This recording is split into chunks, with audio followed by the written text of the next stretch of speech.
Hello friends, welcome to Nandanil classes. Last लेक्चरला आपण excess pressure across a free surface of a liquid पाहिलं. त्याच्यामध्ये excess प्रेशरमध्ये liquid तीन सरफेस, त्याचे तीन टाईप पाहिले आपण. Plane liquid surface, second convex liquid surface, okay, and concave liquid surface. Okay, हे आपण लास्ट लेक्चरला पाहिलं. ओके, आता यानंतर आपण सगळ्यात इम्पॉर्टंट पॉईंट पाहणार आहोत. जरा तुम्ही हा पॉईंट बारकावणे समजून घेणं खूप गरजेचं आहे. ओके, आता हा आपण पॉईंट पाहणार आहोत. Next point, derive an expression of excess pressure inside a liquid drop, किंवा त्यालाच आपण म्हणतो derive Laplace law for spherical membrane of bubble due to surface tension. Okay, हा कन्सेप्टच एकदम सिंपल आहे. एकतर ह्या कन्सेप्टला आपण pressure inside a liquid drop, एक लिक्विड ड्रॉप असेल तर त्याच्या आतला प्रेशर आपल्याला फाइंड करायचा आहे, किंवा Laplace law of spherical membrane of bubble due to surface tension. असा ह्यामध्ये दोन टाईप क्वेश्चन आहे. बरोबर आहे, हा एक आणि हा एक आहे. दोन्ही पण सेमच आहेत. बरोबर आहे, दोन्ही पण सेमच आहेत. त्यासाठी आपल्याला एक छोटीशी डायग्रॅम पाहणं खूप गरजेचं आहे. आधी ही एक डायग्रॅम आपण पाहिलेली. आता काय ही डायग्रॅम आपल्याला समजून घ्यायची आहे. बरोबर आहे. आता हा आतमध्ये एक बबल आहे. बरोबर आहे, आणि बाहेरच्या साईडला एक दिसतोय. बरोबर आहे. ॲक्च्युली हा दोन्ही पण एकच आहे. आता हा आतला जो बबल आहे त्याची इथून इथपर्यंतची रेडियस आहे त्याला आपण स्मॉल आर म्हणूया. बरोबर आहे. म्हणजे आता ह्या बबलच्या आतमध्ये, बरोबर आहे, एक आपण थोडंसं डिटर्जंट वॉटर किंवा सपोज कपडे धुण्याचे साबण असते ना, त्याचे हाताला लावल्यानंतर एक बलून तयार करतो बघा आपण. तो बलून कन्सिडर करा. आता बलून ज्यावेळेस तो बलून तयार होतोय तो ऑलवेज स्पेरिकल शेपमध्ये असतो. हे इम्पॉर्टंट आहे. बरोबर आहे, स्पेरिकल शेपमध्ये असतो. तर त्याचं ही रेडियस आली. बरोबर आहे. आता त्याच्या आतमध्ये जो प्रेशर असणार आहे, बरोबर, आपण प्रेशर आतमध्ये असतो ना, प्रेशर म्हणून तो आत हवा असते. बरोबर आहे. प्रेशर तो आतल्या साईडचा प्रेशर आहे त्याला आपण इनसाइड प्रेशर PI म्हणू. बरोबर आहे. आता त्याच्यानंतर समजा हा एवढाच आहे का, समजा हा वाढू शकतो. बरोबर आहे. किती वाढू शकतो, तर सपोज हा वाढत इथपर्यंत जाऊ शकतो. जास्त वाढत नाही, तो खूप कमी वाढणार आहे. बरोबर आहे. हा एवढा तरी वाढू शकतो. बरोबर आहे. त्यालाच आपण काय म्हणतो, चेंज ऑफ रेडियस. त्यात जर अजून हवा भरली तर किती वाढतो. समजा एक फुगा आहे. बरोबर आहे, एक छोटासा फुगा. बरोबर आहे. त्याला आपण त्याच्यामध्ये हवा भरली. बरोबर आहे. इनसाइड प्रेशर काय असणार आहे, PI. बरोबर आहे. आता तो हवा भरल्यानंतर तो फुगल्यानंतर तो इनसाइड प्रेशर काही ना काहीतरी पास्कलमध्ये असणार आहे. बरोबर आहे. मग आता हा इनसाइड प्रेशर झाला, त्याची रेडियस R आहे. अजून तुम्ही थोडासा फुगवला तर तो जास्तीत जास्त किती छोटा वाढू शकतो. बरोबर आहे. समजा ही रेडियस असेल 5, तर ते आता किती वाढू शकतो, तर 0.5 एवढा वाढू शकतो. हा 5 सेंटीमीटर असेल तर हा फक्त 0.5 एवढा वाढणार आहे. जास्त वाढला तर काय होईल, फुगा फुटणार आहे. बरोबर आहे. जास्त वाढू शकत नाही. आता इथं जी बाहेरची जी हवा आहे, बरोबर आहे, त्याला आपण काय म्हणतो, आउटसाईड प्रेशर. आता आउटसाईड प्रेशर म्हणजे काय, बाहेरून येणारी जी हवा असते त्याला आपणच काय म्हणतो, ॲटमॉस्फेरिक प्रेशर. बरोबर आहे. तो ह्याच्यावरती सगळीकडून काय करणार आहे, स्ट्राईक करणार आहे. बरोबर आहे. आता तुम्हाला माहिती आहे हा फुगा किती वेळ जास्तीत जास्त, बघा आपण पूर्वी आठवत असेल एक जत्रेत वगैरे एक तसं फुगे फुगवायचं बघा, एक हे मिळायचं आणि त्याला फुंक मारली की भरपूर असे फुगे बाहेर पडायचे साबणाचे. बरोबर आहे. आणि फुगे बाहेर पडले तर तो जास्त वेळ टिकायचा नाही. का, तर आतला प्रेशर आणि बाहेरचा प्रेशर, बरोबर आहे, तो एकमेकांना अपोज करायचे म्हणून तो फुटायचा. बरोबर आहे. ऑब्व्हियसली आतला प्रेशर जास्त असतो आणि बाहेरचा प्रेशर कमी असतो. बरोबर आहे. मग आतला प्रेशर वाढला की फुगा काय होतो, फुटतो. समजा आतला प्रेशर असेल जास्त आणि बाहेरचा प्रेशर त्याच्यावरती ॲक्ट झाला, आणि जर बाहेरचा प्रेशर आतल्या प्रेशरपेक्षा जास्त असेल तो त्याला अपोज करतो म्हणून तो फुगा काय होतो, फुटतो. बरोबर आहे. आपल्याला हे बघायचं आहे, हा इनसाइड प्रेशर आला फुग्याच्या बाहेर आउटसाईड प्रेशर आला. परत एकदा मी तुम्हाला सांगतोय की हा एक आणि एकच बबल आहे, एकच फुगा आहे. फक्त काय आहे, तो एवढा वाढू शकतो किंवा अजून थोडासा त्याच्यामध्ये प्रेशर अप्लाय केला तर थोडा वाढू शकतो. म्हणजे सपोज हा जर 5 सेंटीमीटर असेल तर हा 0.5 एवढा वाढेल. जर अजून 7 आणि 8 वाढवायला गेला म्हणजे डबल करायला गेला तर फुगा काय होणार आहे, फुटणार आहे. बरोबर आहे. आपल्याला फुगा तर फोडायचा नसेल तर तो किती, हा आपल्याला कन्सिडर करावा लागेल 5 सेंटीमीटर. आपण 5 सेंटीमीटर कन्सिडर करतोय. ओके. आणि सगळ्यात महत्त्वाचा PI म्हणजे इनसाईड, आतला प्रेशर. आणि जो बाहेरून प्रेशर लागणार आहे त्याला तो काय असणार आहे, आउटसाईड प्रेशर. बरोबर आहे.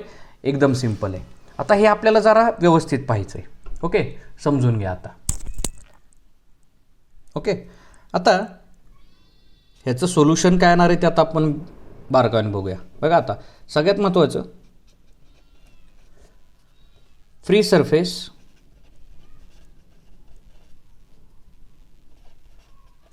Of drops or bubbles, okay, are spherical in shape. Okay, त्याचा शेप कसा असणार आहे, स्पेरिकल असतोय. आता यामध्ये जो आपल्याला हे जे काय दिलेलं आहे तो डेटा जर आपण लिहिला तर काय काय येणार बघा. तो डेटा लिहिला तर आपल्याला असं म्हणता येईल PI म्हणजे काय, inside pressure of A drop, और ड्रॉप म्हणू किंवा आपण त्याला एअर बबल पण म्हणू शकतो. बरोबर आहे, बबल. ओके, आता PI झाल्यानंतर PO, ओके, आउटसाइड प्रेशर, बाहेरचा outside pressure of bubble. Okay, बाहेरचा आला. बरोबर आहे. Small r is equal to radius आहे ती कशाची आहे, radius of drop or bubble. Drop म्हणू किंवा त्याला आपण बबल म्हणूया. ओके, आता हा एक कन्सेप्ट झाला तुमचा. बरोबर आहे. सेकंड कन्सेप्ट काय असेल तर ॲज ड्रॉप किंवा हा बबल, ओके, इज स्पेरिकल. जर तो स्पेरिकल असेल तो ऑब्वियसली आतला प्रेशर हा काय राहणार आहे, ग्रेटर राहणार आहे. बरोबर आहे. आतला प्रेशर जास्त असेल तर तो फुगा फुटणार आहे. का तर बाहेरच्या प्रेशरला तो काय करणार आहे, अपोज करणार आहे. बरोबर आहे. समजा आपण कन्सिडर करूया आतला प्रेशर, इनसाइड प्रेशर. जर सपोज इनसाइड आणि आउटसाइड प्रेशर, आतला प्रेशर आपण पास्कलमध्ये मेजर करतो. बरोबर आहे.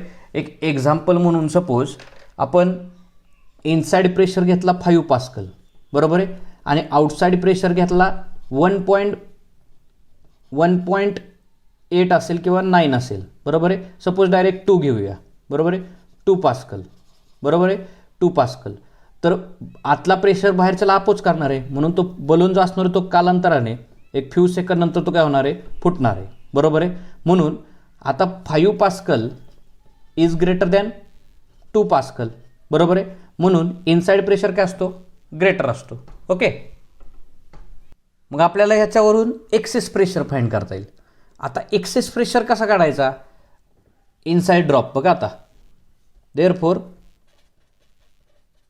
एक्सेस म्हणजे वाढलेला प्रेशर. आतला किती होता 5, बाहेरचा किती होता 2, मग वाढला किती 3 वाढला. मग 3 वाढला हे काय, ह्यासाठी आपल्याला काय करावं लागेल तर आतला प्रेशर मायनस बाहेरचा pressure, inside pressure minus outside pressure. म्हणून आपण इथं काय काढू शकतो, एक्सेस प्रेशर. बरोबर आहे. Excess pressure inside drop, okay, is equal to PI minus PO. बरोबर आहे. हे झाला तुमचा सेकंड पॉईंट वाईज जरा बघूया आपण. ओके, त्याच्यानंतर थर्ड,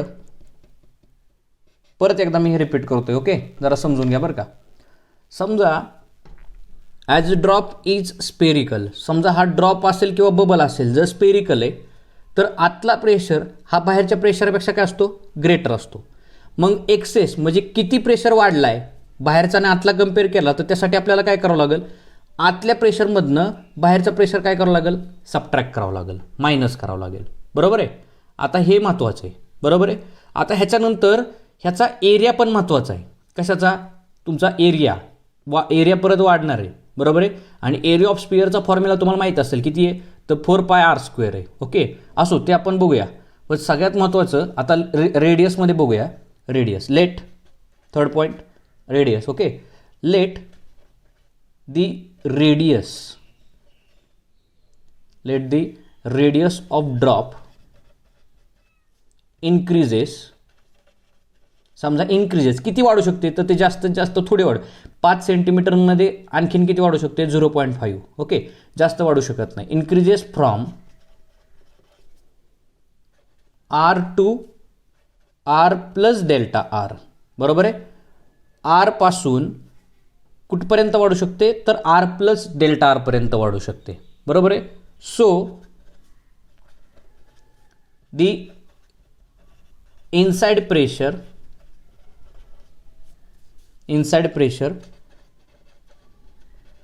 रिमेन्स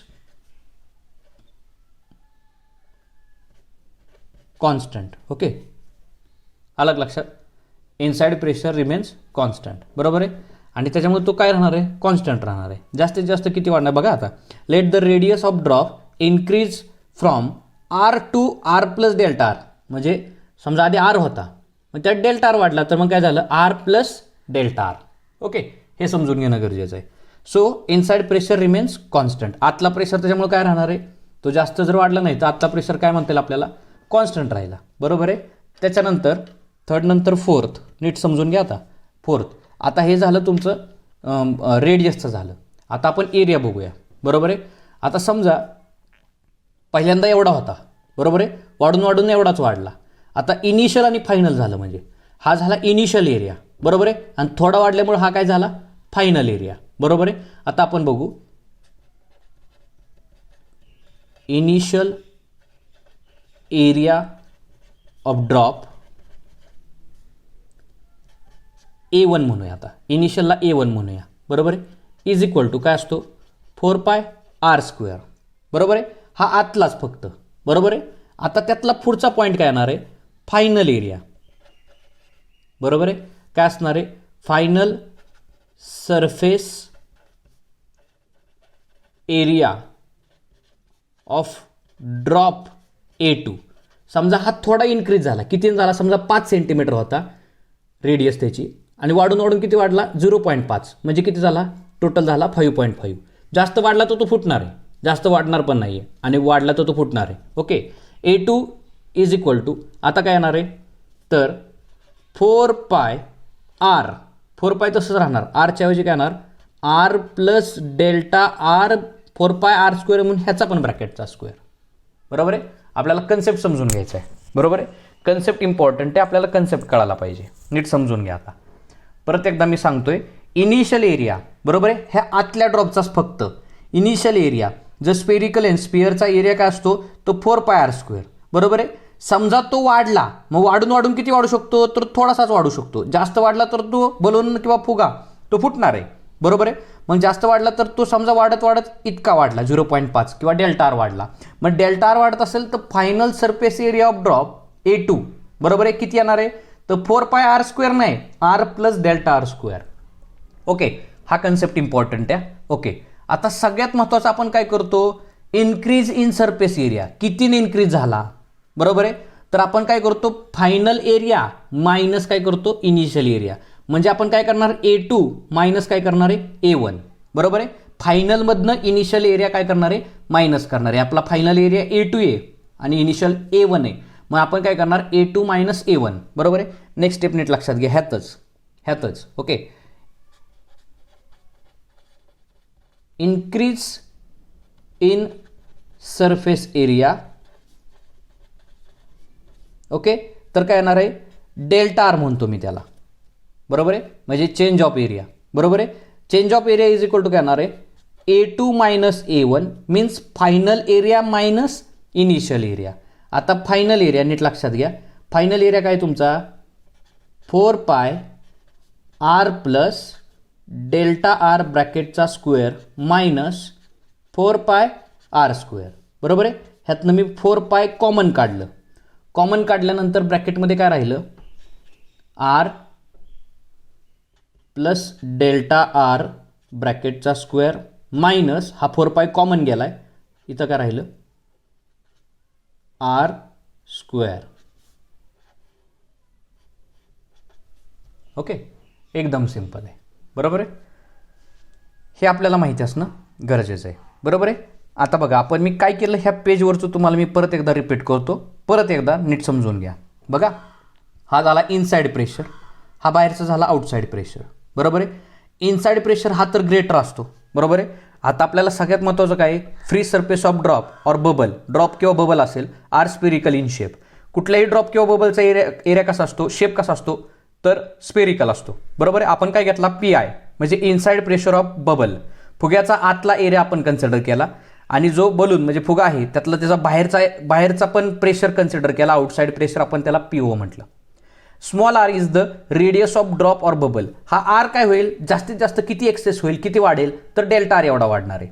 मग आपण त्याला काय म्हणू शकतो, तर इनिशियल एरिया जो असणार आहे, इनिशियल एरिया, आता हा स्पियर आहे आणि स्पियरचा एरिया जो असतो तो काय असतो, 4πr² फॉर्म्युला असतो त्याचा. बरोबर आहे. Initial area of sphere. Okay, initial area of sphere काय येणार आहे, 4πr². फायनल काय येणार आहे, तर 4πr + r ब्रॅकेट स्क्वेअर. बरोबर आहे. सगळ्यात महत्त्वाचं, let the radius of drop increases from r to r + delta R. म्हणजे r पासून तो जास्त किती वाढू शकतो, तर डेल्टा आर एवढा वाढू शकतो. म्हणजे r पासून r + डेल्टा आर एवढा वाढू शकतो. परत एकदा रिपीट करतो, r पासून किती वाढू शकतो, तर r + डेल्टा आर एवढा वाढू शकतो. जास्तीत जास्त तो एवढा अजून वाढू शकतो. बरोबर आहे. आणखीन वाढला तर तो बबलचा असणार आहे, तो काय होणार आहे, फुटणार आहे. ओके, सगळ्यात महत्त्वाचं हे. तर आपण काय करतो, A1 हा इनिशियल एरिया, A2 हा फायनल एरिया. मग आपण काय करतो, फायनल मायनस इनिशियल करतो. मग तो तुमचा, सॉरी इथं आर लिहिलं मी, चेंज ऑफ एरिया म्हणजे कितीनं इन्क्रीज झाला सरफेस एरिया, त्यासाठी आपण म्हणतो change of area is equal to A2 minus final area minus initial area is equal to, हा तुम्ही फायनल एरिया मायनस इनिशियल केलं, दोन्हीकडं 4π कॉमन काढलं, ब्रॅकेटमध्ये राहिलं r + delta R bracket square minus small r स्क्वेअर. Okay, आता ह्याच्यानंतरचं लगेच आपण पुढं कन्सेप्ट बघूया. हे झाले 4 पॉईंट. आता आपण 5th बघूया. ओके, आता आपण एरियापर्यंत आलो. ओके, नेक्स्ट पॉईंट आता आपण त्यातच पाहणार आहे लगेच. इथपर्यंत झाल्यानंतर नेक्स्ट पॉईंट आता आपला असणार आहे तो 4 झाला, 5th. ओके, काय पॉईंट आहे नीट समजून घ्या. आता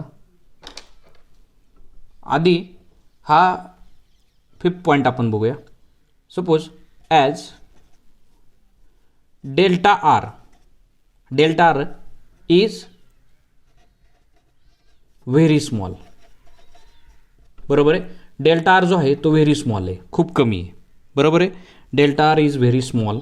ओके, आता तिथून पुढं जर डेल्टा आर स्मॉल असेल, आता डेल्टा आर किती आपला, आपण मागाशी कन्सिडर केलं तर हा 5 असेल, तर हा किती असणार आहे, 0.5. ओके, 0.5. तर मग 0.5चा स्क्वेअर तर किती येईल, 0.25. म्हणून तो आणखीन कमी होत जातोय. बरोबर आहे. मग आता बघा, delta R is very small. बरोबर आहे. देन दी टर्म कंटेनिंग, हे इम्पॉर्टंट आहे, delta R is very small. बरोबर आहे. Then the term containing delta R square, okay, delta R square can be neglected. Okay, can be neglected. आता हे important आहे. Okay, तर ह्याच्यानंतर आता ही टर्म आपण काय करणार आहे, निग्लेक्ट करणार आहे. The term containing delta R square can be neglected. मग आता ह्यातला आपण डेल्टा आर स्क्वेअर निग्लेक्ट करायचा आहे. बरोबर आहे. पण ह्याच्यामध्ये अजून एक स्टेप होईल. मग आता निग्लेक्ट कसं करायचं नीट लक्षात घ्या. आपण ती स्टेप मी परत लिहितोय. Delta A is equal to काय तुमचं आलं आहे, A2 - A1. बरोबर आहे. A2 - A1 इकडं लक्ष द्या, इथं A2 - A1. तर ह्याच्यामध्ये काय आहे बघा, 4π तर तसाच आहे. बरोबर आहे. होल ब्रॅकेटमध्ये काय आहे, A + B ब्रॅकेट स्क्वेअर म्हणजे R + delta R bracket square. मग ह्याला जर आपण म्हटलं, ह्याला जर आपण A म्हटला, बरोबर आहे, प्लस B ब्रॅकेट स्क्वेअर. तर काय येणार आहे, ह्याचाच फक्त एवढा ब्रॅकेटचा स्क्वेअर आहे, म्हणून ह्याला आपण काय म्हणणार आहे, ए स्क्वेअर म्हणजे काय येणार आहे R square plus twice A B म्हणजे काय येणार आहे twice R delta R plus B square म्हणजे काय येणार आहे डेल्टा आर स्क्वेअर. ओके, आणि हा राहिलेला मायनस आर स्क्वेअर तसाच आहे. बरोबर आहे. आता हा प्लस आर आणि minus r will be cancel. बरोबर आहे, हे कॅन्सल होणार आहे. बरोबर आहे, कॅन्सल झालं. राहिलं काय, delta A is equal to 4 pi in bracket twice R delta R plus delta R square. Next step काय होणार आहे, delta A is equal to change of area is equal to हा 4 पाय आतमध्ये गेल्यानंतर ह्या टर्मला आणि ह्या टर्मला दोन्ही बोथ टर्मला काय होणार आहे मल्टिप्लाय होणार आहे. म्हणजे आता 4 दुने 8, 8 pi r delta R plus 4 पाय ह्याला मल्टिप्लाय केल्यानंतर 4 पाय डेल्टा आर स्क्वेअर. बरोबर आहे. आता आपण काय करणार आहे, फक्त delta R is very small.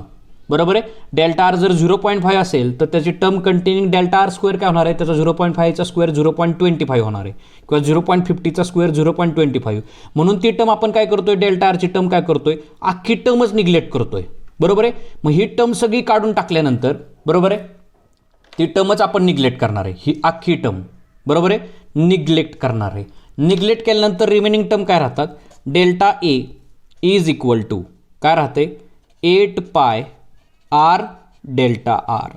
बरोबर आहे, हा झाला तुमचा निग्लेक्टिंग टर्म झाल्यानंतर हे राहिलं. बरोबर आहे.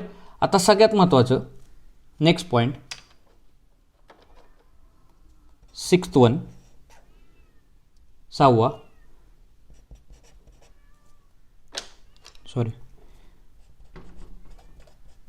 वर्क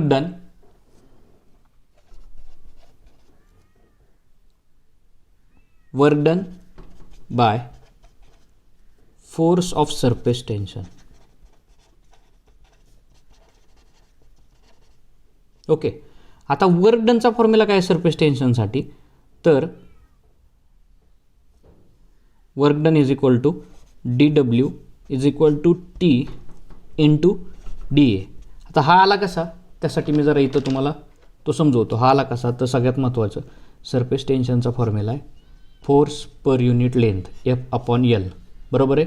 आणि आपण त्याला आपण असं पण म्हणू शकतो F is equal to T into L. Okay, आता वर्क डनचा फॉर्म्युला आहे work done is equal to force into displacement. बरोबर आहे. तर फोर्स काय आहे T into L into dx. आता लेंथ आणि डिस्प्लेसमेंट, थोडक्यात लेंथ आणि हाईट.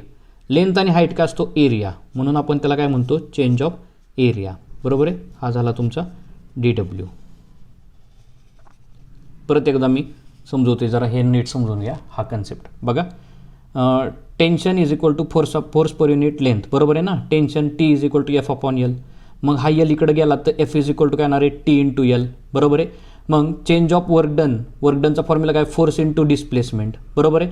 मग फोर्सचा फॉर्म्युला काय, ही फोर्सची व्हॅल्यू काय T इंटू L इथं टाकली, T into L into dx तसाच आहे. आता लेंथ इंटू डिस्प्लेसमेंट म्हणजे थोडक्यात लेंथ इंटू हाईट कन्सिडर करा, आणि लेंथ इंटू लेंथ म्हणजे थोडक्यात काय असतो लेंथचा स्क्वेअर, म्हणजेच आपण त्याला काय म्हणतो लेंथ आणि तुमची हाईट. बरोबर आहे, तो काय असतो एरिया. बरोबर आहे. मग हा dw इज इक्वल टू काय येणार आहे T इंटू da. बरोबर आहे, हा फॉर्म्युला तो तसा येतो. ओके, तर या इक्वेशनला आपण काय म्हणणार आहे स्टार म्हणणार आहे किंवा फर्स्ट म्हणूया. या इक्वेशनला फर्स्ट म्हणूया. ओके, आता नेक्स्ट स्टेप, आता हे झालं आपलं वर्क डनचं. बरोबर आहे, हे आपण वर्क डनसाठी बघितलं. आता नेक्स्ट स्टेप किंवा याच्यामध्येच आपण सॉल्व करू, स्टेप राहू द्या आता. बरोबर आहे, हे वर्क डन झालं. ओके, आता सगळ्यात महत्त्वाचं ही टी आणि इंटू डी ए. बरोबर आहे. आता डी ए कुठे आहे तर इथे. ॲक्च्युली आपण ह्याला असं करूया, ह्याला इक्वेशन 1 म्हणू आणि ह्याला इक्वेशन 2 म्हणू. बरोबर आहे. आता put equation 1 in equation 2. D A म्हणजे चेंज ऑफ एरियाज. बरोबर आहे. मग d W is equal to काय येणार आहे टी. बरोबर आहे, इंटू डी ए काय आहे तर 8 pi R into delta R. बरोबर आहे, हे झालं. बघा नीट समजून घ्या. आता ह्याला आलेलं इक्वेशनला आपण 3 पण म्हणू शकतो, बरोबर आहे, आणि ते म्हणणं खूप गरजेचं आहे. आता सगळ्यात महत्त्वाचं, this work done is also equal to product of force and displacement, बरोबर आहे.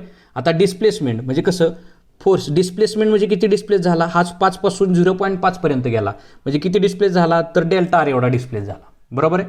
मग आता आपल्याला तो सुद्धा फॉर्म्युला इथं घेणं खूप गरजेचं आहे, बरोबर आहे.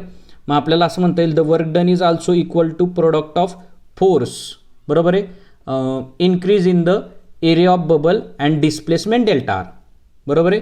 आता ह्याला आपल्याला असंही म्हणता येईल, देअरफॉर DW, बरोबर आहे, work done is equal to formula काय, फोर्स इंटू डिस्प्लेसमेंट. आता इथं डिस्प्लेसमेंट किती झालं आहे, तर डेल्टा आर एवढं झालेलं आहे, बरोबर आहे, डेल्टा आर. म्हणजे ह्याला आपल्याला असं म्हणता येईल, the excess force is given by, बरोबर आहे. मग एक्सेस फोर्स आपल्याला काय म्हणता येईल, तर फोर्सचा फॉर्म्युला बघा, प्रेशरचा फॉर्म्युला काय आहे, मी परत एकदा इथं सांगतो, प्रेशर इज इक्वल टू काय आहे, फोर्स अपॉन एरिया, बरोबर आहे. मग फोर्स इज इक्वल टू काय येणार आहे, प्रेशर इंटू एरिया, बरोबर आहे. आता आपण काय काढतोय, एक्सेस फोर्स काढतोय. मग एक्सेस फोर्सचा फॉर्म्युला काय येणार आहे, excess force is equal to excess pressure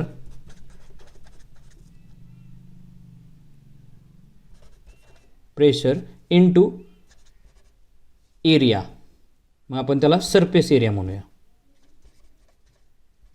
okay, surface area, बरोबर आहे.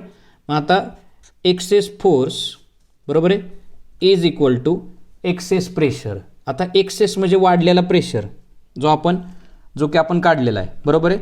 बघा आता इनसाईडसाठी एक्सेस प्रेशर इनसाईड ड्रॉप तो किती आहे, तर इथं काढलेला आहे आपण PI मायनस PO, बरोबर आहे. तो इथं लिहायचा PI minus PO into surface area, बरोबर आहे.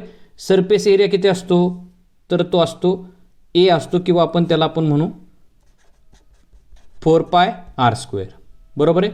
मग ह्याला आपल्याला म्हणता येईल, change of force is equal to PI minus P0 into A, कारण हा एरिया आहे, बरोबर आहे. आता बघा, जर आता हे इक्वेशन 4 आपण कन्सिडर केलं तर नीट लक्षात घ्या.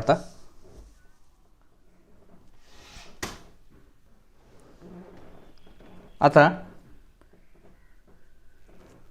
DF इज इक्वल टू, आता ही इक्वेशन आपण इथं असं म्हणूया, इक्वेशन 4 बिकम्स, इक्वेशन 4 काय आपलं, तर DW is equal to F. आता F काय मिळालं आपल्याला, F आपल्याला माहिती आहे, तो F किती आहे आपल्याला, F आपल्याला दिलेला आहे, F is equal to PI minus PO into A म्हणता येईल, बरोबर आहे. बघा आपण लिहिलं इथं, बरोबर आहे. इथं Fची व्हॅल्यू फक्त पुट करायची, Fची व्हॅल्यू किती आपल्याला, PI minus PO into A, बरोबर आहे. ही फक्त Fची व्हॅल्यू आहे, आणि इंटू डेल्टा आर तसाच आहे, मग तो डेल्टा आर इथं लिहिला मी, बरोबर आहे. आता नीट समजून घ्या, आता पुढं जायचं आपल्याला, ओके. आता मी परत एकदा हे रिपीट करतो जरा, परत एकदा, work done by force of surface tension, बरोबर आहे, तो किती असतो, तर DW is equal to T into DA. हा फॉर्म्युला आपण मागे सुद्धा पाहिलेला आहे. तो कसा आला, तर टेन्शनचा फॉर्म्युला आहे force per unit length F upon L, बरोबर आहे. आता हा डिवाइडला L असतो, तो तिकडे गेला तर F is equal to T into L होणार, बरोबर आहे. हे तर क्लिअर झालं, बरोबर आहे. वर्क डनचा फॉर्म्युला काय, फोर्स इंटू डिस्प्लेसमेंट. मग फोर्सचा फॉर्म्युला काय आहे, तर T इंटू L इथं पुट केला, आणि DX तसंच राहिला. आता DX म्हणजे थोडक्यात आपण जर L इंटू X म्हटलं, म्हणजे लेंथ इंटू ब्रेड, तर तो काय असतो, एरिया असतो. म्हणून आपण काय म्हटलेलं आहे, तो DX म्हणजे चेंज ऑफ, तिथं DR जरी कन्सिडर केलं तरी चालेल, म्हणजे काय येणार आहे, DA म्हणजे चेंज ऑफ एरिया, बरोबर आहे. म्हणून DW is equal to T into DA हा झाला फॉर्म्युला. जो चेंज ऑफ एरिया होता तो किती आपला, तर तो इथं आपण फाइंड केलेला आहे, बरोबर आहे. तो किती आहे, 8πr इंटू डेल्टा आर, तो इथं सगळा टाकून घेतला, त्याला थर्ड म्हटलं, थर्ड इक्वेशन, ओके. आता सगळ्यात महत्त्वाचं, आपल्याला अजून एक वर्क डनचं फॉर्म्युला माहिती आहे. मी इथं मगाशी स्टेटमेंट इथं आपल्याला टाकायचं आहे. इथं काय स्टेटमेंट टाकायचं आहे, this work done is also equal to product of force causes increase in area and the bubble, okay, the displacement delta R, बरोबर आहे. हे स्टेटमेंट इथं टाकावं लागेल आपल्याला, which is the increase in the radius of the bubble, हे आपल्याला इथं टाकावं लागेल. आता हे झालं इक्वेशन नंबर 4. आता एक्सेस प्रेशर, एक्सेस फोर्स काढायचा आहे. तर फोर्सचा फॉर्म्युला, प्रेशरचा फॉर्म्युला फोर्स अपॉन एरिया असतो. मग प्रेशरचा फॉर्म्युला फोर्स अपॉन एरिया, मग फोर्सचा फॉर्म्युला काय, प्रेशर इंटू एरिया. हा डिवाइडचा आहे तिकडे जाऊन मल्टिप्लाय झाला. बरोबर आहे. आता सगळ्यात महत्त्वाचं हा बेसिक कन्सेप्ट आहे. मग फोर्स म्हणजे काय, excess force is given by, तर काय येणार आहे, excess pressure into surface area. हाच फॉर्म्युला इथं मी वर्डिंगमध्ये लिहिलेला आहे. बरोबर आहे. Excess force is equal to, बरोबर आहे, is equal to excess pressure into surface area. बरोबर आहे. मग आता सगळ्यात महत्त्वाचं बघा, हा excess force F, excess pressure किती काढलाय, इकडं काढलाय आम्ही. एक्सेस प्रेशर इनसाइड फक्त म्हटलंय, तो किती काढलाय, PI मायनस PO. बरोबर आहे, PI मायनस PO. बरोबर आहे. आणि सरफेस एरिया किती असतो, तो 4πr². बरोबर आहे, 4πr². त्यालाच आपण ए म्हणतो, एरिया, किंवा एल फक्त लिहिला तरी चालेल. बरोबर आहे. आता इक्वेशन 4 बिकम्स, इक्वेशन 4 मध्ये काय, DW is equal to F into delta R. बरोबर आहे. तर एफची व्हॅल्यू आता आपल्याला माहिती झाली, ही झाली तुमची DFच्या ऐवजी F लिहिला पाहिजे होतं, ही तुमची एफची व्हॅल्यू आहे. बरोबर आहे, ही एफची व्हॅल्यू आहे. तर ती DW is equal to F, मी ॲक्च्युली ही सगळी व्हॅल्यू एफची पुट केली, इंटू डेल्टा आर मी तसाच लिहिलेला आहे. इथपर्यंत समजलं असेल. ओके. आता काय करायचं, नेक्स्ट स्टेप, ही सगळी व्हॅल्यू ना इक्वेशन, आपल्याला हे इक्वेशन, ह्याला मी नेक्स्ट इक्वेशन देतो. आता किती, इक्वेशन नंबर 5. बरोबर आहे. आता इक्वेशन 5 आणि इक्वेशन 3 कम्पेअर करायचं. का कम्पेअर करायचं, तर बघा, हे DW is equal to T into area दिलेला आहे. बरोबर आहे. आणि हे पण DW is equal to PI minus P0 A into delta r. हे दोन्ही DW आहे, दोन्ही वर्क डन आहे. बरोबर आहे. हे सरफेस टेन्शनचं वर्क डन आहे. बरोबर आहे. आणि हे रेग्युलर वर्क डन आहे. आता हे का नाही, दोन्ही कम्पेअर करायचे. बरोबर आहे, दोन्ही कम्पेअर करायचे. मग आपण इथं लिहितो, कम्पेअरिंग इक्वेशन 3 अँड 5. बरोबर आहे. ते इक्वेशन कम्पेअर केल्यानंतर काय येतं ते बघूया आता आपण. तर दोन्ही DW आहे, तर ह्याचं काय येणार आहे, तर T in bracket 8πr delta R is equal to, ह्याचं काय येणार आहे, PI minus PO into A into delta r. Okay. आता सगळ्यात महत्त्वाचं, ह्याचं कंपॅरिझन करत असताना आपल्याला फाइंड काय करायचं आहे, तर इनसाइड आणि आउटसाइड प्रेशर फाइंड करायचं आहे. बरोबर आहे. मग आता मी हे फक्त PI मायनस P0 ठेवतो. बरोबर आहे. हा एरिया इकडं जाणार, मग PI minus P0 is equal to, हा एवढाच एरिया ह्याच्या खाली डिवाइड होणार, म्हणजे T into 8πr delta r divided by A delta R. बरोबर आहे. आणि एरिया, हा एरिया आहे बघा, मग हा एरिया किती आहे, तर 4πr² आहे. बरोबर आहे. मग हा एरिया 4πr² इथं पुट करायचं. मग आता तो आपण जरा नेक्स्ट पेजवरती बघूया. ओके. आता ही स्टेप मी इकडं परत लिहितोय, PI minus P0 is equal to T 8πr delta R.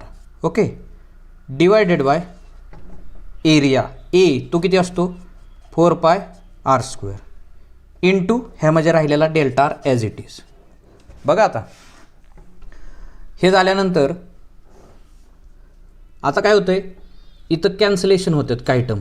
PI minus PO is equal to 4 2s are 8, पाय विल बी कॅन्सल, ह्यातला पाय जाणार आहे, डेल्टा आर जाणार आहे, ह्यातलं एक आर आणि ह्यातलं एक आर कॅन्सल होणार आहे, म्हणजे राहते काय, वरती 2 राहणार आहे. बरोबर. 4 2s are 8, 2 ह्यातला T राहणार आहे, डिवायडेड बाय इथे एक आर राहिलेला आहे. बरोबर आहे. हा झाला तुमचा फॉर्म्युला. बरोबर आहे. हा झाला तुमचा फॉर्म्युला. ओके. आपल्याला हे इक्वेशन नंतर स्टार तर म्हणता येईलच. बरोबर आहे. हे इक्वेशन स्टार म्हणता येईल. ओके. आता ह्याला आपल्याला असं म्हणता येईल, equation star represents excess pressure inside drop or air bubble, it is also called Laplace law of spherical membrane.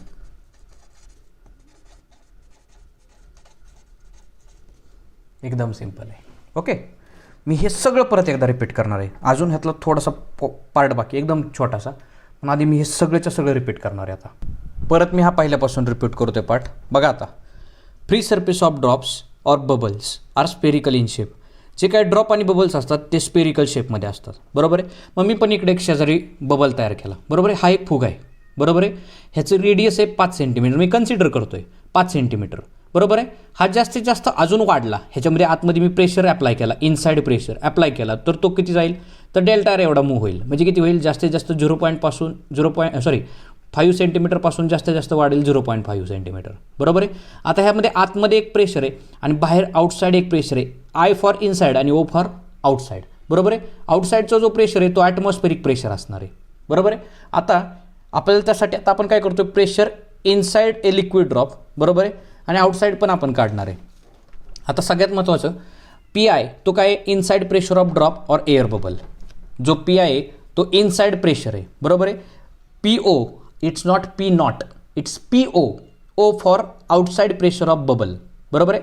आणि r is the radius of drop or bubble, ही रेडियस आहे. जर ह्याच्यामध्ये अजून प्रेशर अप्लाय केला तर तो किती वाढेल, ह्याच्यापेक्षा अजून थोडा वाढेल. म्हणजे 5 सेंटीमीटरमध्ये अजून 0.5 एवढा वाढेल किंवा 1 सेंटीमीटर वाढेल. जास्त वाढला तर तो बलून काय होणार आहे, फुगा जो असणार आहे तो फुटणार आहे, बरोबर आहे. मग आतमध्ये आपण प्रेशराईज करतो, बरोबर आहे ना. जर फुगा मग असेल तर त्या फुग्यामध्ये हवा भरतो, मग इनसाइड प्रेशर काय होतो, ग्रेटर होतो, बरोबर आहे. A drop of spherical P I is greater than P O, inside pressure is greater than outside pressure. Okay, मग आतला जर प्रेशर 5 पास्कल असेल आणि बाहेरचा प्रेशर 2 पास्कल असेल तर किती वाढला, आतला कितीने जास्त आहे बाहेरपेक्षा, तर 3ने जास्त आहे. मग 3 कसं काढायचं, तर एक्सेस प्रेशर इनसाइड ड्रॉप, तर त्यासाठी काय करावं लागेल, इनसाइड प्रेशर मायनस काय करावं लागेल, outside pressure, P I minus P O. म्हणून आपल्याला मिळणारा 5 - 2 = 3 पास्कल. ओके, असं आपल्याला प्रेशर काढता येईल. एक्सेस प्रेशर इनसाइड ड्रॉप, आत कितीने वाढलेला आहे बाहेरपेक्षा, बाहेरचा 3 आहे, बाहेरचा 2 आहे, आतला 5 आहे, मग आत कितीने वाढला, तर 3ने वाढला. एक्सेस प्रेशर इनसाइड ड्रॉप आतमध्ये, inside the drop is equal to P I minus P O. Okay, आता पुढं नीट लक्ष द्या आता. ओके,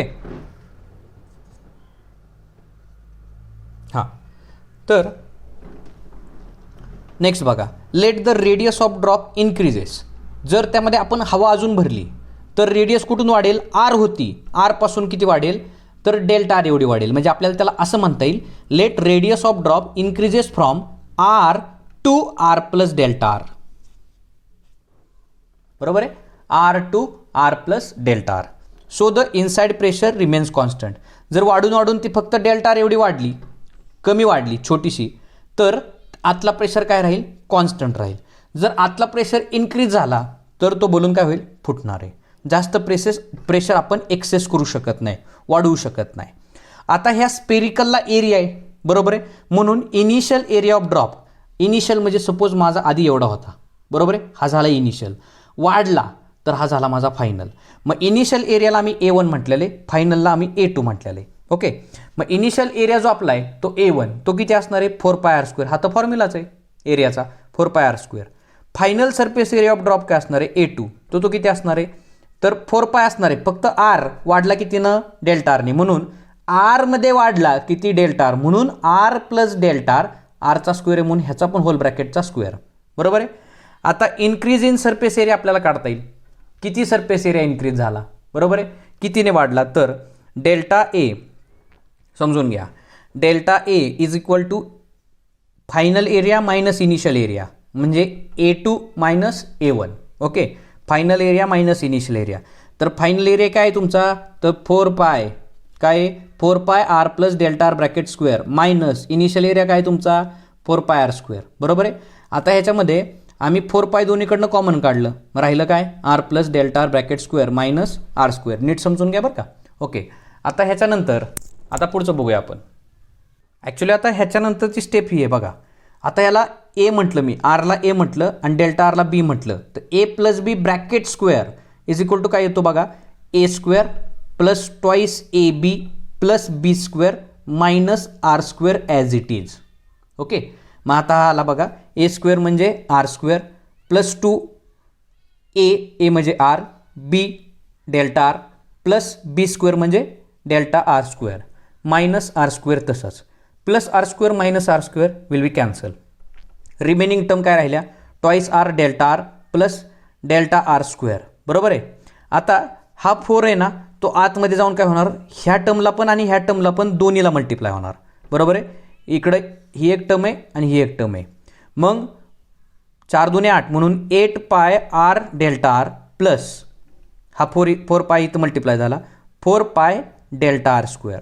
ओके, आता ह्याच्यामध्ये ही स्टेप आपण काय म्हटलं होतं, ही खरंच ॲक्च्युली इथं खाली लिहिला पाहिजे होती, as delta R is very small. जर डेल्टा आर स्मॉल आहे, बरोबर आहे, ऑब्वियसली किती 0.5 आहे, बरोबर आहे, is very small, then the term containing delta R square can be neglected. जर तुमचा 0.50 जर डेल्टा आर असेल तर त्याचा स्क्वेअर काय होईल 0.25, तो आणखीन कमी आहे. म्हणजे 5पेक्षा 0.25 खूपच कमी.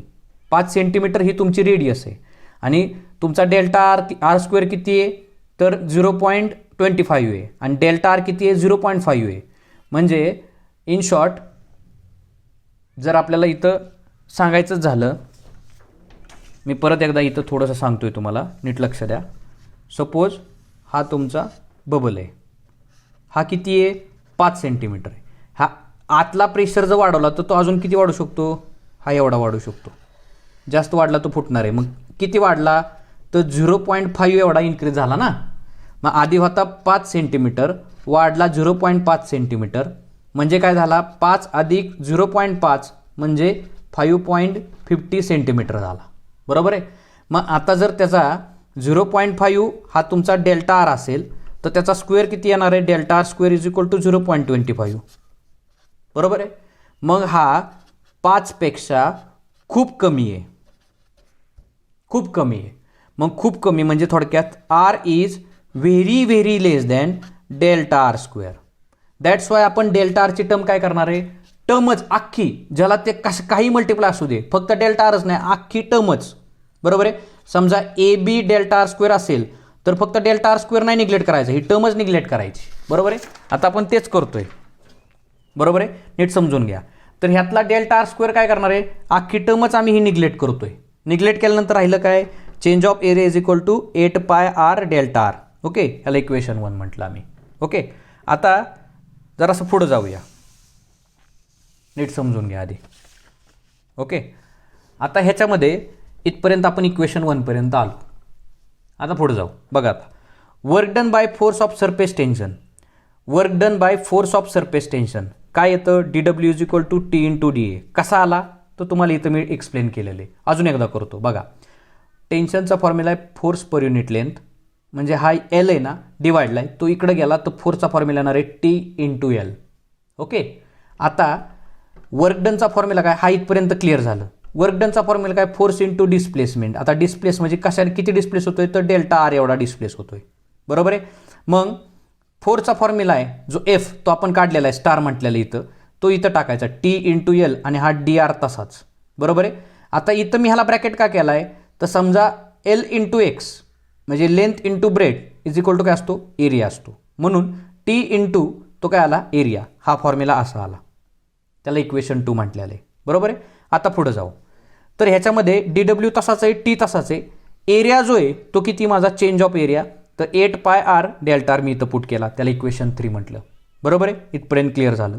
आता सगळ्यात महत्त्वाचं, हे तुमचं सरफेस टेन्शनचं वर्क डन आहे, पण आपल्याला इथं असं म्हणता येईल this work done is also equal to product of the force F which causes increase in area of the bubble and displacement dr delta r which is the increase in the radius okay of the bubble. म्हणून आपण हा सुद्धा formula consider करणार आहे. हा surface टेन्शनचं work done आहे. हे आपण रेग्युलर फॉर्म्युला आहे.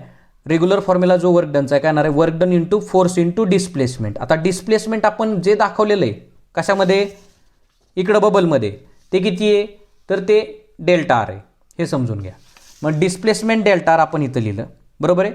आता मला एक्सेस फोर्स काढायचा आहे. मला काय काढायचं आहे, एक्सेस फोर्स काढायचा आहे. नीट समजून घ्या, बरोबर आहे. मला एक्सेस फोर्स काढायचा आहे. मग मला सांगा प्रेशरचा फॉर्म्युला काय आहे, फोर्स अपॉन एरिया. मग हा डिवाइडचा एरिया तिकडे गेला तर फोर्सचा फॉर्म्युला काय येणार आहे, प्रेशर इंटू एरिया. मी हेच हा जो फॉर्म्युला आहे तो फक्त वर्डिंगमध्ये लिहिला इकडं. काय तर excess pressure is equal to excess force is equal to excess pressure into A for surface area, बरोबर आहे. मग आता एक्सेस प्रेशर तर मी काढून घेतलेला आहे, बरोबर आहे. एक्सेस प्रेशर मी किती काढलेला आहे हे बघा, excess pressure inside drop, inside काढलेला आहे, अजून आउटसाइड काढायचं आहे. इज इक्वल टू काय, P I minus P O, म्हणजे inside pressure minus outside pressure, बरोबर आहे. तो मी इथं लिहिला, बरोबर आहे. आणि सरफेस एरिया काय तुमचा 4πr², त्यालाच आपण ए म्हणतो. ॲक्च्युली इथं ए लिहिला पाहिजे होता, ही टर्म खाली पाहिजे होती, ही टर्म वरती पाहिजे होती. असो, काय हरकत नाही. ओके, आता बघा इक्वेशन 4 बिकम्स, इक्वेशन 4 काय, D W is equal to F into delta R, बरोबर आहे. आता D W is equal to F, बरोबर आहे. ही एफची टर्म, ही एफची टर्म आहे. D W is equal to एफची term P I minus P O into A, F into delta R. हाय का टर्म बघा, D W is equal to F into D R, D W is equal to F into delta R आहे term. आता पुढं इथं एक work done झाले, इथं एक वर्क डन झाले, दोन्ही वर्क डनच आहे. इक्वेशन 3 अँड इक्वेशन 4, ते दोन्ही इक्वेशन कम्पेअर केले तर मी सगळे लिहून घेतलेत आधी. T 8πr delta R is equal to इथला P I minus P O into A delta R, बरोबर आहे. मला हा प्रेशर काढायचा आहे, म्हणजे ए इंटू डेल्टा आर हा इथं मल्टिप्लाइड आहे, तो इकडे गेला की ह्या सगळ्या टीच्या खाली काय होणार आहे, डिवाइड होणार आहे. ओके, आणि हा जर डिवाइड झाला तर बघा आता पुढचा काय येणार बघा. हे डिवाइड झाल्यानंतर नीट समजून घ्या, हे डिवाइड झाल्यानंतर बघा, आता हे डिवाइड झाल्यानंतर बघा मी तसंच लिहिलं आहे, P I minus P O is equal to ही सगळी टर्म ॲज इट इज लिहिली, डिवायडेड बाय ए तुमचा एरिया किती इथं दिलेला आहे, एरिया किती तुमचा तर 4πr², बरोबर आहे. 4πr² into delta R. आता बघा पाय कॅन्सल, एक आर इथला खाली स्क्वेअर आहे, त्यातला एक आर कॅन्सल झाला, डेल्टा आर कॅन्सल झाला, म्हणजे खाली काय राहिला, इथला एक आर राहिला, बरोबर आहे. टी राहिला, बरोबर आहे. आणि 4 2 8 राहिला 2, बरोबर आहे. मग ह्या इक्वेशनला आपण काय म्हणतो, this equation star represents excess pressure inside drop, it's not outside, बरोबर आहे. एक्सेस प्रेशर इनसाइड ड्रॉप और air bubble. It is also called Laplace law of spherical membrane, बरोबर आहे. एकदम सिंपल आहे, बरोबर आहे. आता ह्याच्या पुढे अजून एक आपल्याला कन्सेप्ट बघायचा आहे, शॉर्ट आहे तो. ह्यामध्ये काय असणार आहे, हे सगळ्यात महत्त्वाचं, हा शब्द इम्पॉर्टंट आहे, काय, इनसाइड. आता त्यात काय पाहिजे आपल्याला, आपण आता इनसाइडसाठी बघितलं, बरोबर आहे. आता ह्याच्यामध्ये फक्त एकच वाढणार आहे, इन केस, बघा नीट लक्षात घ्या, in case of soap bubble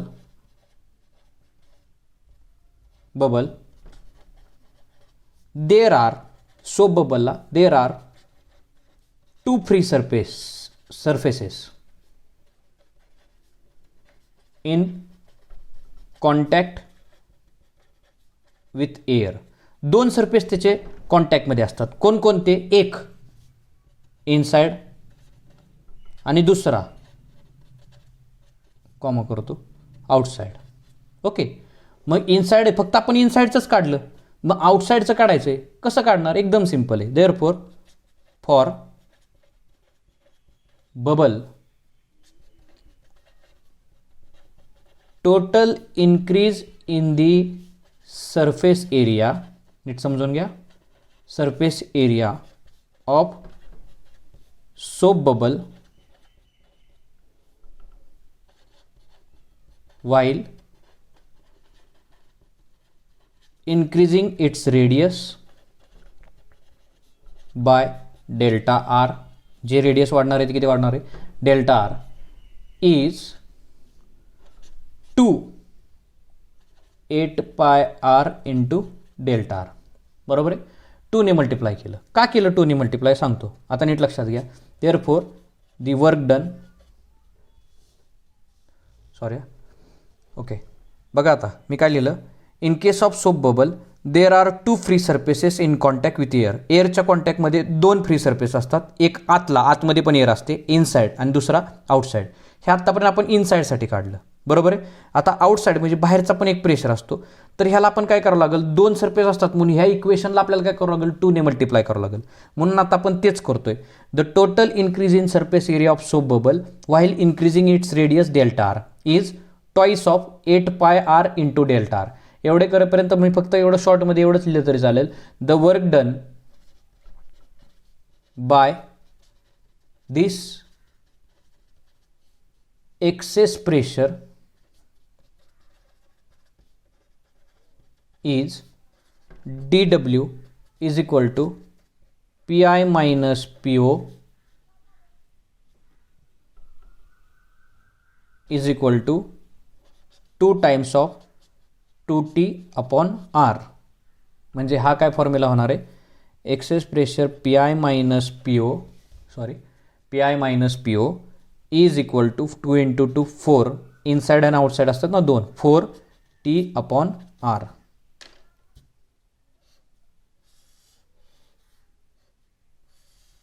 बरोबर आहे.